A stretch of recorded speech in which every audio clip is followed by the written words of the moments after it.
መንግስት ተወስኖ ከዚህ በኋላ አባታቸውን የሚያሳድጋቸው በህግ 50-50 የነበረን ተነስቶ እኔ ማሳድጋቸው ከሆነ ኃላፊነቱ ለኔ ተሰጥቶኝ በስርዓት ነው ያሳድጋቸዋለሁ። እናትም አባትም ሆኜ ከእናታቸው ጋር ያለው ግንኙነት ደግሞ መንግስት ራሱ ወስኖ አንቺ በእንደዚህ ቀን ማግኘት ትችያለሽ የሚለው አያትየውን ማሳደጋችን ነው። ከዚህ በኋላ ሳሙን ማሳደግ እንደማችለው ቃል በቃል የተናገራቸው ያለው ነገር ይሄ ነው። ከዚህ በኋላ እናት እኔ እስካለው ድረስ በህይወት እስካለው ድረስ ልጆቼን ምንም ሳይጎዱ ለማሳደግ ወስኛለሁ።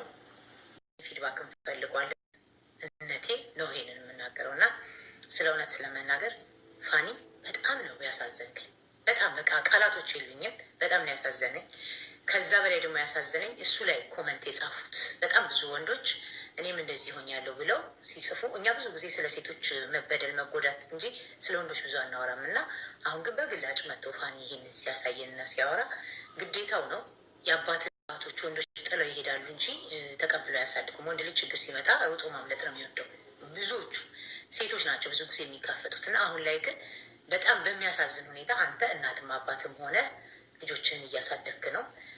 እሷ ደግሞ የእናቷን አይነት ህይወት መርጣ ልክ እንደ እናቷ እየሆነች ነው። በዚህ አጋጣሚ አያት አማች ነው የምትባለው እሷ እንግዲህ አማች ከሆነ አማች ነው የምትባለው እሷም አማች ናት ማለት ነው። ኦኬ እንደዛ ከሆነ ልጇ እናቷን ያየችውን ነው እንጂ የደገመችው ከሌላ ቦታ ላመጣችው። እናትየው ልጅየው እናቷን አይታ ነው ምናምን ነው። ፍላጎት ከሌላት አትከተላትም። ተማሪ ተምሮ ያስተማሪ ላይታ እንደ እናቷ መሆን ካልፈለገች ምርጫዋ ነው። ህፃን እኮ አይደለችም አይደለም። 33 ዓመት ልጅ ነች። ይህንን ማመዛዘን አቅቷት ነው። የትኛው ክብር የትኛው በሙሽራ ልብስ በቄስ ወይም ደግሞ በትልቅ ሰርግ እንደተደገሰ ሰው እናቷ ከቤት ምንቅር አድርጋ ስታባራት እኮ ሄዳ የተንጠለጠለችው እሱ ጋር ነው። ሁላችሁም አይታችኋል ምን እንደምትመስል በጥቁር ሹራብ ነበር አለ። ቪዲዮንም ማምጣት እንችላለን። ስለዚህ እናት ምን እያደረገች እናት እንደዚህ የሆነች እናትነት የለም። እናት ማክበር፣ ትዳር መያዝ፣ ልጆችን መያዝ የምታስተምር እንጂ ይሄ ዝም ብላ እንደምንም መረን እሷ እንዳደገችው እሷ እንደሆነችው ልጅን ማሳደግ አይደለም። እናንሳ ነው ልጆቿን ጥላ ዛሬ ሚዲያ ላይ መጥቶ መበልቀጥ ብርቅ ነው እንዴ? ፋኒ ካሳዘናችሁ እና ፋኒን የምትወዱት ከሆነ እሱም ዩቱብ ላይ እየሰራ ቅድም ስናወራበት ነበር እየተሰራ የሲንግል አባቶች ላይፍ ቀን በቀን ምን ሊመስል እንደሚችል ቀን በቀን ቪዲዮ እንዲቀርጽና እንዲያሳየን ከፈለጋችሁ ሁላችሁም ሰብስክራይብ አድርጉት። ቅድም ባልኩት እንኳን ብዙ ሰዎች ሰብስክራይብ አድርጋችሁታል። ኦልሞስት ወደ 500 ሰው ሰብስክራይብ አድርጎታል ብላችሁ እሱ ለእሱ ይጠቅመዋል፣ ሳንቲም ይሆነዋል። ከዛ በኋላ ለልጆቹም ጊዜ ይኖረዋል።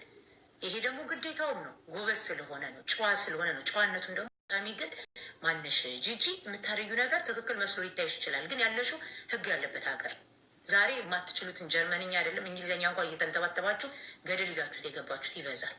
ኦኬ አንቺ ትላንትና ገንዘብ ለመስራት ብለሽ አንድ እናት አምጥተሽ አሳዘኑኝ፣ አድራሻቸውን ስጡኝ፣ እኔ ነኝ የምረዳቸው። ምን ነው የልጆችሽን አባት ጥርስ አታሰሪም እንዴ? እንደዛ አይነት አስተሳሰብ ካለሽ ስንት ኢትዮጵያ ላይ ስንት እናቶች አሉ፣ ስንት እናትና ልጆች ጆኖሳይድ፣ አንቺ ብቻ ስንት ነገር አድርገሽ አንድ እናት አምጥተሽ ሚዲያ ላይ እኔ ልረዳቸው እፈልጋለሁ። ጌም ነው የምትጫወችበት። አሉ ደግሞ ብሔራቸውን፣ ማንነታቸውን፣ ዘራቸውን፣ ህዝባቸውን እያስናቁ እያሳደቡ ቁጭ ብሎ ጊፍት የሚሰጡሽ ቋንቋ ማይችል አንቺ ቋንቋ ሳትቺ ቋንቋ የሚችሉትን አውጡ ብለሽ ያስረሸንሽው አንቺ እኮ ነሽ አይደለም። ስንት ነገር ያደረግሽ ሴት ነሽ። ግን የሚያሳዝነው አንቺን የሚከተሉሽ አንቺ ስለሆኑ ነው። ዛሬ ልጅሽን ልክ እንደ አንቺ ጋጥ ወልደዋል። ተሰቃይቶ የተሰቃይታ ትኑር ማለት አይደለም። ሲጀምር የልጁ እቃው ትንሽ ነው ምናምን እቃው ትንሽ ስለሆነ ነው እንደ እቃውን አውጥቶብኝ ብለሽ የ60 ዓመት ሴትዮ በሱ ሻፍር ኩሌ ስታወሪ የነበረው አለ እኮ። ብዙ ነገሮች እኮ አሉ። የሰው ትዳር መበጥበጥ ቀላል መስሎሽ ከሆነ አንቺ ያለሽውን ትዳር ህይወት ልታሳልፊ አንቺ የነበረብሽን እሷ ላይ ያደረግሽ። ለነገሩ እሷ ፍላጎትም ስላላት አንቺን መስላ ዛሬ ሚዲያ ላይ አንክቱ እያሉ እንዲከተሏት ያደረጓት። በራሷ እንዳትተማመን ያደረግሻት አንቺ ነሽ። እውነት ከሆነ ምክንያቱም እናቱ አንቺ ስለሆንሽ መጀመሪያ አንቺ እናቱኝ የሌላን ሰው ህይወት ቤት ከመመረትና ከመተቸት እስቲ አንቺ ለልጆችሽ እናቱኝ መጀመሪያ መጠረጋጋ ቁጭ ብለሽ ላይሰንስ የለሽ ቋንቋ የለሽ ዘኦንሊቲንግ እንደ ቆርቆር ብቻ ውስጥሽ ተቦርቡሮ ላይሽን ብቻ እየቀባሽና ልሽን የቀየርሽ ጤነኛ የምትመስይ ሴት አንቺ ነሽ። በጣም ጎበዝ ነህ። ይህንን ዋጋ የምትከፍለው መጨረሻ ላይ ያስደስታል። በህግ መሰረት ስላቸው ምንም ነገር ነትመለስ ዩቱብ ላይ ቀን በቀን ልጆች ውሏቸው አዘሲ ብቻዋን የምታሳድገው ይከብዳታል። እንኳን ሁለት ልጅ አንድ ልጅም ቀላል አይደለም በውጭ ሀገር። እኛ እኮ ብዙ ሰዎች ሲናገሩ የሰማ ሰምቷል፣ ያልሰማ አልሰማ። ብዙ ሲንግል ዳዶች ይበረታቱበታል። ሳምሪ የምትናገሪው ነገር ልጆች እንደምትሰድቢ ውቂ። የውጭ ሀገር ልጅ ደግሞ የታወቀ ነው። ለነገሩ አንቺ አለ ፍቅር ስላደግሽ አለ ፍቅር ማሳደግ ለአንቺ ብርቅም አይደለም።